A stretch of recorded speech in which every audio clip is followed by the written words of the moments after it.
2026ஆம் ஆண்டு வைகுண்ட ஏகாதசி விழா டிசம்பர் 30 அதாவது 2025 அன்று தொடங்கி ஜனவரி 8 அதாவது 2026 வரை நடைபெறும்.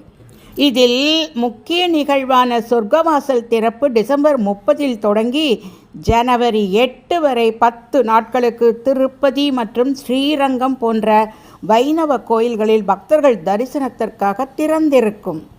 மாதாந்தோறும் ஏகாதேசி வந்தாலும் மார்கழி மாதம் வரும் வைகுண்ட ஏகாதேசி தான் அனைத்தையும் விட முக்கியமான நாளாகும். அனைத்து விரதங்களிலும் மிகவும் உயர்வான விரதமாக கருதப்படுவது ஏகாதசி விரதம் ஆகும். பெருமானின் அருளை பெற வேண்டி கடைபிடிக்கும் ஏகாதசி விரதம் என்பது ஏகாதசி திதியில் துவங்கி துவாதசி திதியில் நிறைவு செய்ய வேண்டிய விரதமாகும். பாவங்களை போக்கி மோட்சத்தை தரும் விரதம். பாவங்களை நீக்கி பிறப்பு இறப்பு இல்லாத மோட்ச நிலையை தரக்கூடிய விரதம் என்பதால் இதற்கு மோட்ச ஏகாதசி என்று பெயர்.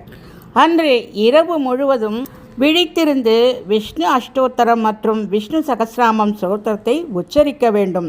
விரதத்தின் போது அரிசியால் செய்யப்பட்ட உணவை தவிர்க்க வேண்டும். வைகுண்ட ஏகாதசி என்று இறப்பவர்கள் பிறப்பு மற்றும் இறப்பு சுழற்சியில் இருந்து விடுபடுவார்கள். உங்களுக்கு கோவிந்தனை பிடிக்கும் என்றால் இதை லைக் செய்து ஷேர் செய்யுங்கள்.